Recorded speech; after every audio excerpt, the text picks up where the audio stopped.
And then slowly opening the eyes. The brothers have a connection that is so strong, the family, that primary family. Brothers, sisters, mother. And it affects me too much what they say or what they think. So, can you talk about the family, the primary family? So that's where we create all of our circles, all of the games, all of the manipulations, all of the love, all of the hate, all of the competition. You know, everything comes from the family. And then we take the family into the world. And everywhere we go, we keep creating the family. Okay? So that's why it's so important to heal any internal separation. So that when we heal it, we stop judging externally. Because that's what causes all the conflict, all of the drama, and all of the codependency. Because we're always these little kids begging for love, looking for approval, maybe being afraid, competing. Like we don't have the capacity to just be free to be ourselves. So the primal family is vital in creating the illusion. And it's vital in liberating to become free and to love unconditionally. When you can love your family unconditionally, without any judgment, without any need for them to change, you will be loving yourself. But it has to come from here, not from here. I have to love my family because it's my family. And you obviously have a lot of judgments. Because whenever I mention the word family, you roll your eyes. Well, you have to heal that so that you feel unity with everyone.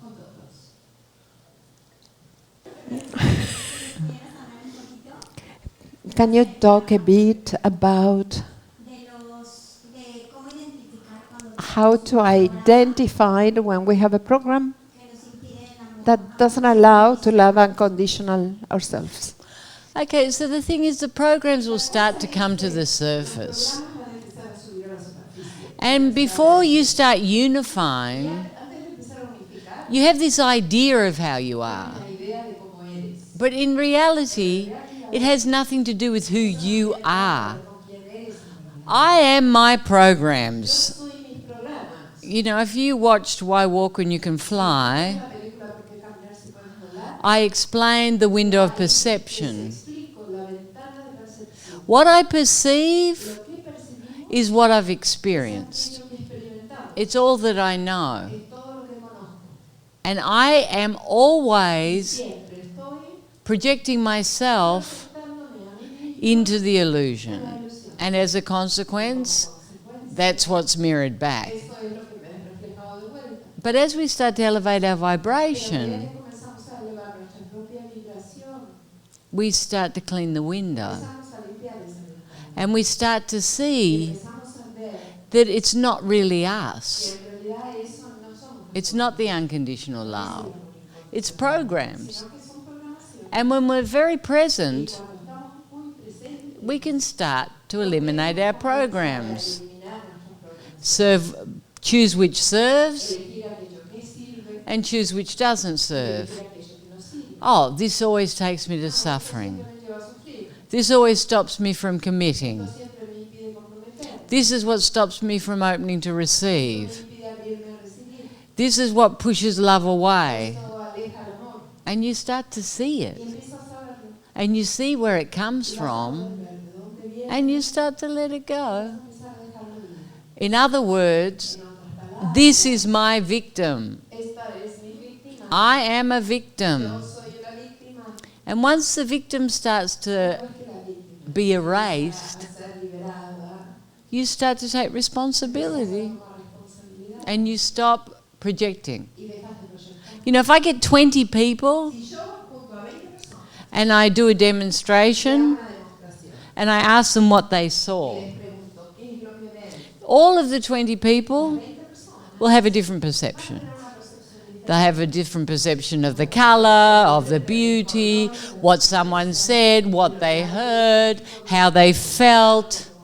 They'll all be different. Because we don't see the world as it is. We see the world as we are. Okay, so that's the programs. And some of the programs are very strong. And they're based in extreme fear. And they affect our bodies. And they make us react irrationally in small situations. Like we perceive things that are much smaller than our perception. And as we heal, everything becomes more subtle. Not so reactive. It doesn't affect us so much until it disappears. You know, when you know yourself intimately, the judgment leaves. It leaves. And when the judgment's gone, so are the programs.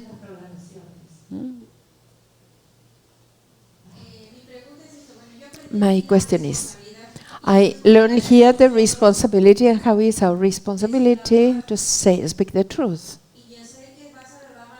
And I know the truth is going to hurt the other person.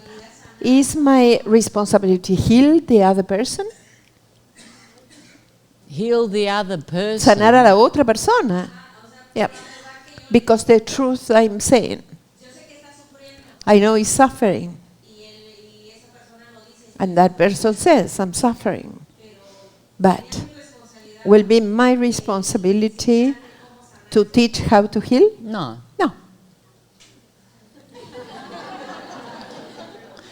You speak your truth for you, to let go of your judgments. And normally, that's a gift for the other person.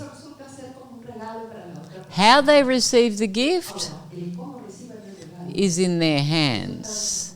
But your responsibility to heal them, no. The only person you can heal, the only person is you. You imagine, if I could heal you all, you'd all be enlightened. I'd be walking around going boom, boom, boom, boom, boom, boom, boom, boom, boom, you know. There's no one that can heal you. The biggest Buddha of Buddhas of Buddhas of Buddhas of Buddhas, with Jesus on top, cannot heal you. Sounded like a cake, no? On torta. Buddha, Buddha, Buddha, Buddha.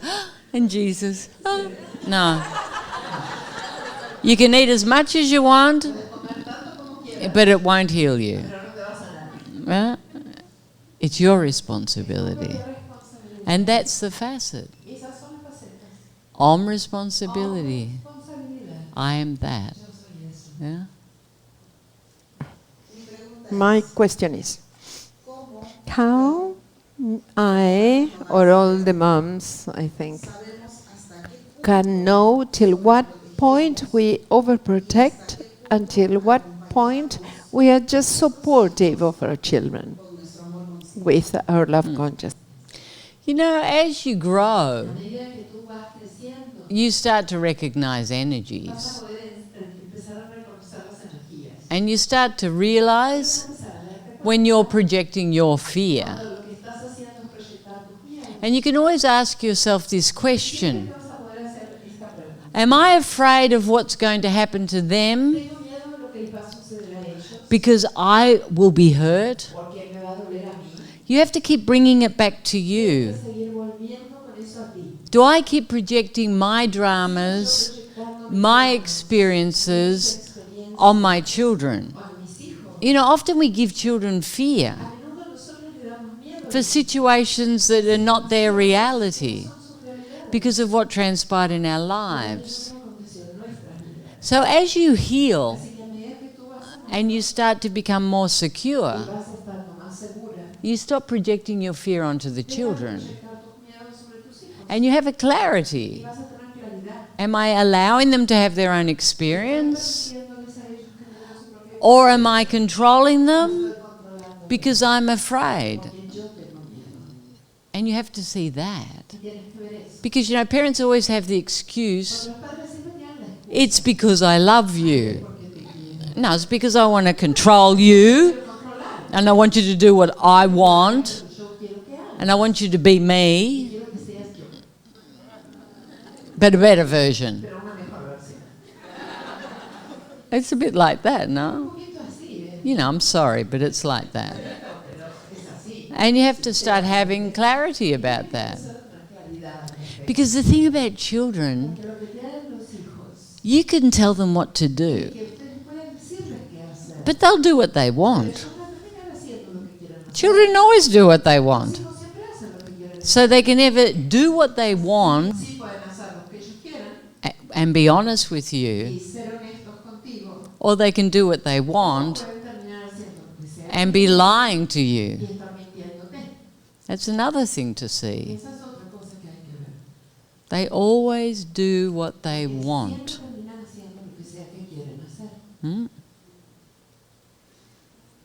You know, my mother told me I was never allowed to wear black. And I was never allowed to ride a motorbike. And as soon as I left home, I bought a black motorbike.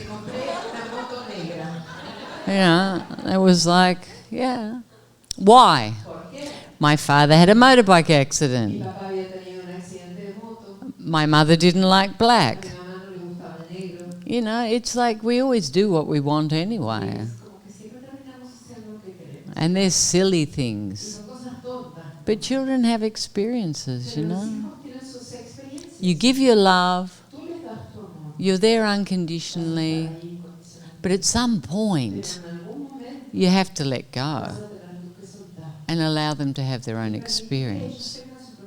Because that's what life's about.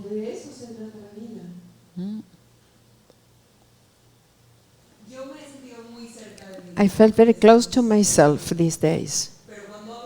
But when I talk in public, here in Darshan or during the meetings, I feel my head controls the thing. It protects me. And it's the only moment where really I go to my head.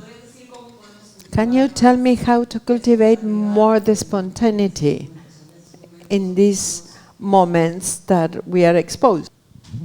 You know, the thing is, when you're just walking around normally and you're with yourself, you're not hooked into your image. But the minute you start to do something in public, your image jumps. Is that an intelligent question? How am I going to look in the camera? Are people going to think I'm stupid? How should I say the question? And we spend so much time worrying about what other people think. We don't do it for ourselves. As we start to cultivate consciousness, it starts to come from a different place. Like a child. You know, children just speak. They don't edit everything. And because they get in trouble for saying something inappropriate, the image starts. They start double guessing themselves. Okay, and it comes from there. So how do you break that? You have to be very much in the present moment. You have to speak in the moment. You don't have to arm a question. You have to Bring it from your heart. And that's what has energy. That's what heals. Like an emotion. It comes from here. And it's just practice. Breaking the image. Breaking the image. Making yourself more important than what other people think. Being true to your heart. Yeah. With consciousness it's easy.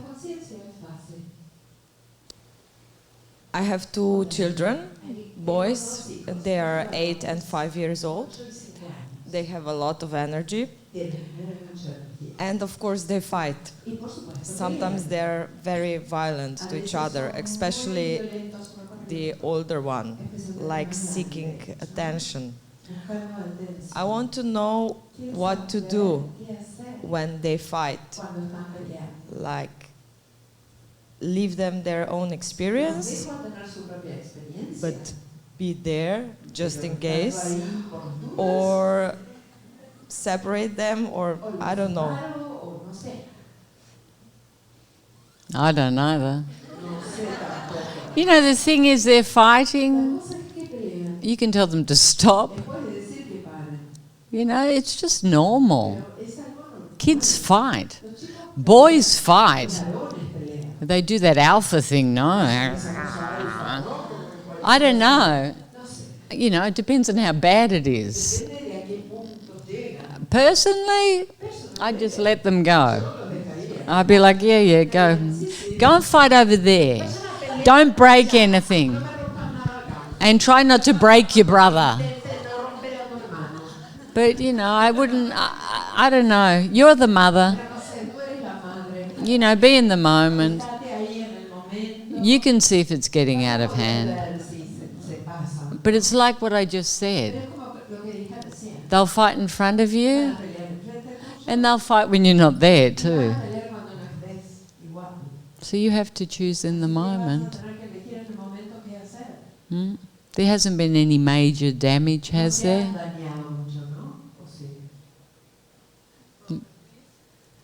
Broken teeth. Okay. Well, I think it's in your hands. It's in your hands, you know. Is correct with the facets that comes the program, the anxiety.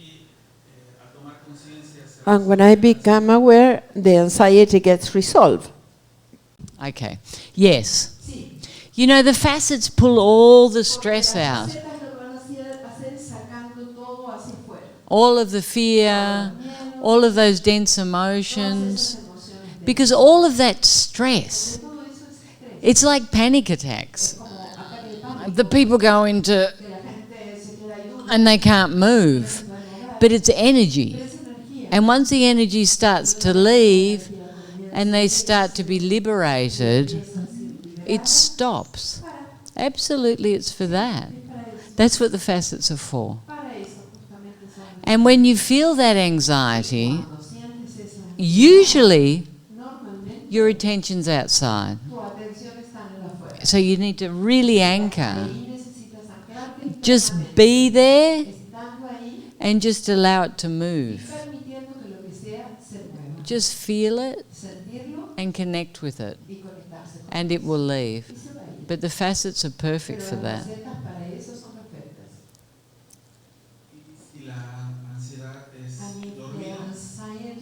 Is when I'm sleeping? Well, if you're liberating stress when you're asleep, that's the best time. Are you talking about anxiety to sleep or when you're sleeping?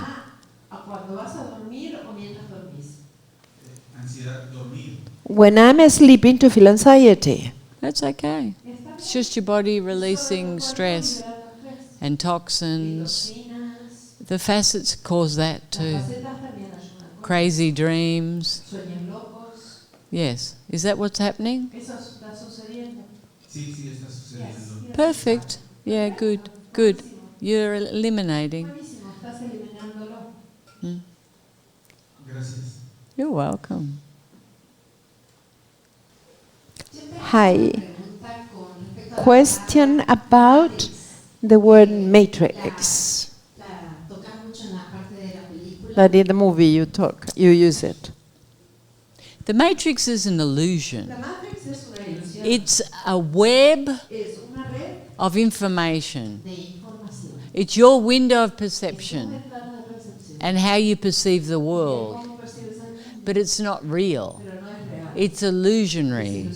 And when the matrix falls, you start to see reality. You know, it was used in a synonym in that movie, Matrix. But it wasn't exactly like that.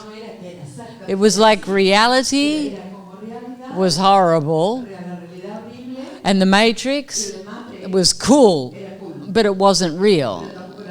And in fact, it's the opposite. The Matrix is full of duality and fear, and reality is based in unconditional love, beauty, perfection, praise, love, and gratitude. So that's what you're cleaning, your matrix of perception. Yeah? Hola. Hi. Hola. Quería saber tu opinión. I want to know your opinion about what another master says that gives importance to the mind. And one of the phrases is that I have to unite my mind and my soul so I nothing think will it's stop talking me. about unity. And it's true. We have to be consciousness in action. So obviously we need our mind, our intellect, to function in the world. But it has to be with the consciousness as the master. Okay, not the head. And then we choose what serves. So I think that's the unity between the right and left hemisphere. And then we find the power of our hearts. That's how I'd interpret it. I have no idea who the master is, who said it, or if it was a Hallmark card, or I have no idea. Yeah, I don't know.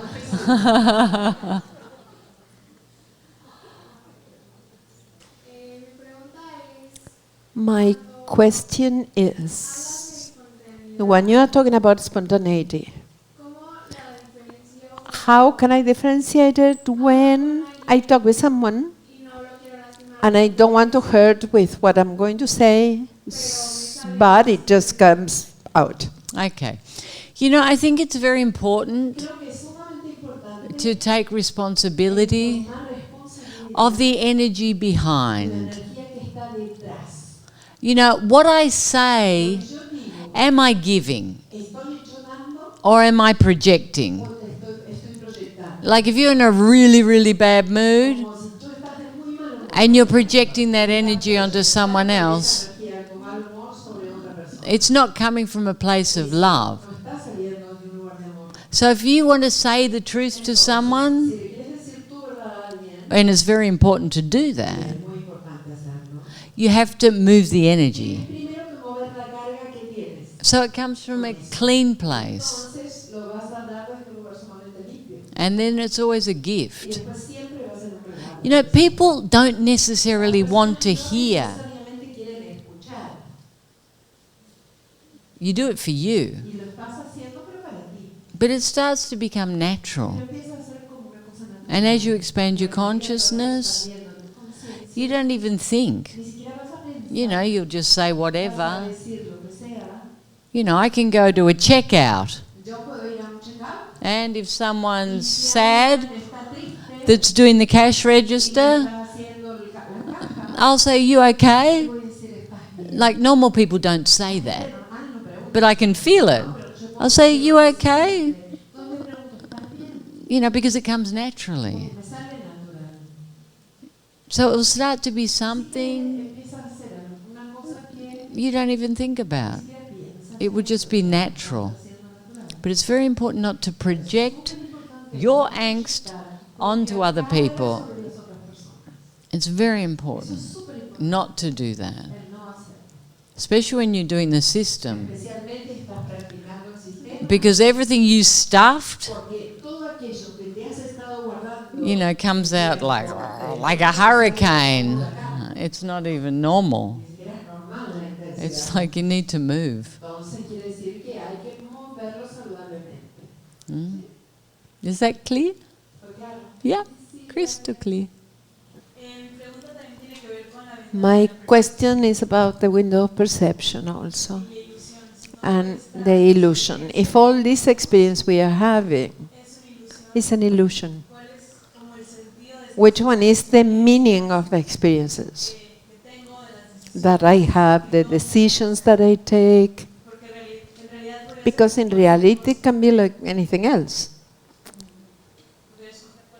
I can choose whatever experience. Claro. There's no sense. There's no purpose. Everything's an experience. You're not achieving anything. You're celebrating life. You're having 100 different experiences. It's like you're at a banquet. And some things you'll like, and other things you won't. But it's an experience. And it's good you try everything. Because life's like that. And allow it to unfold.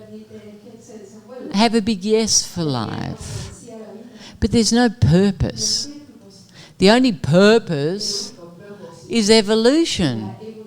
As I experience, I evolve. I grow, I change, I mature. It's like if you've got a little tree. It ends up being a big tree, no? But it's perfect when it's a little tree. And it's perfect when it's a medium-sized tree. And it's perfect when it's a big tree. And it's perfect when it's a canoe. It doesn't matter. There's no purpose. It just is. Can you talk a bit about the concept of knowing to give and knowing to receive? I think that giving and receiving comes from a place of abundance. And it comes from an internal place. And sometimes to give is not to give. Sometimes to say no is to give. And you have to find those answers internally. There's no format. And to receive is to say yes. It's two sides of the same coin.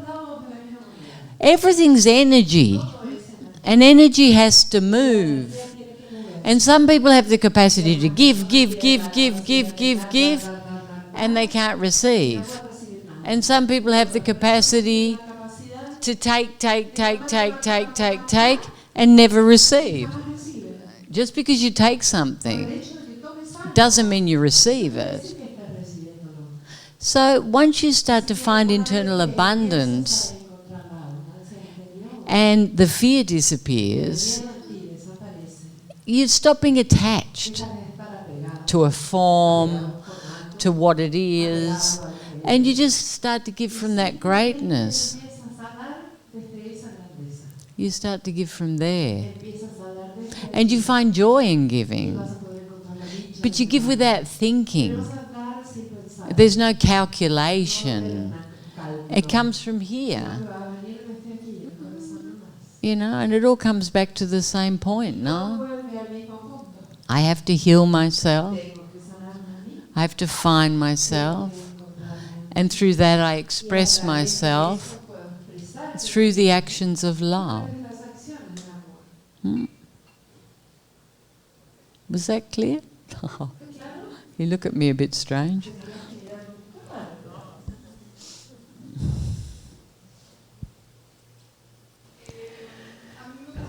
I would like to know how to see the difference in between being empathetic when we're in the meetings, if what I'm feeling is that I'm being empathetic and I'm feeling what other people are expressing, or really it's a connection that I am having with their story. You know, if you have emotion, it's your emotion. It's not that they're affecting you. It's provoking something inside of you. And you have to be very present. You know, you can have compassion and you listen to someone with love, but it doesn't affect you. You're just there, listening unconditionally. But if it provokes movement, it's yours. And then you have to connect and allow it to move.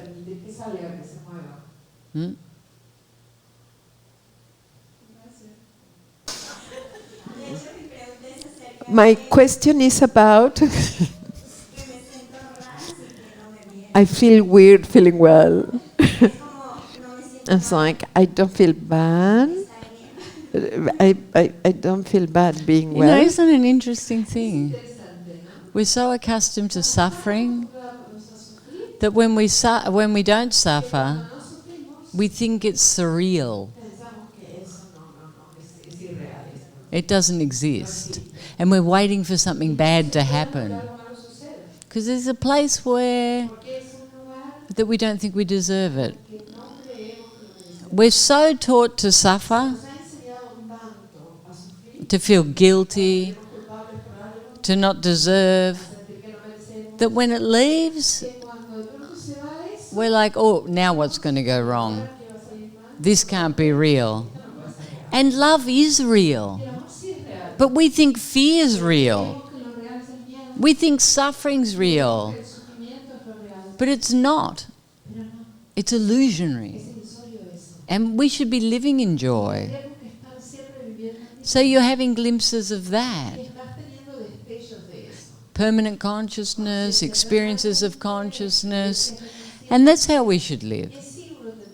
Enjoying life, celebrating life, giving, opening to receive, enjoying everything.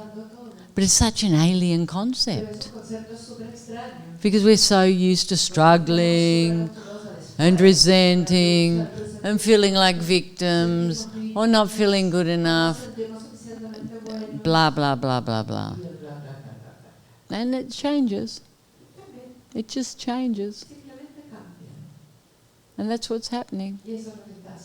You're experiencing consciousness. And it's great. It'd be great when you go skiing, you know. You'll be very present in the moment. You won't miss anything. Gracias. Come visit our webpage for books, movies, and our wonderful retreat centers. Isha's simple yet powerful system is transforming lives around the world.